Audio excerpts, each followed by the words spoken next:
Tiniyak ni Migrant Worker Secretary Hans Leo Kakdak na bibigyan ng hustisya ang isang overseas Filipino worker na pinaslang sa Kuwait.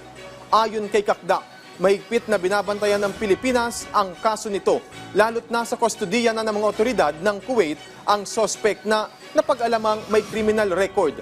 Paliwanag ng opisyal, sa ngayon, hindi pa malinaw kung ano ang motibo sa pagpaslang sa ating kababayan na 5 taon nang nagtatrabaho roon.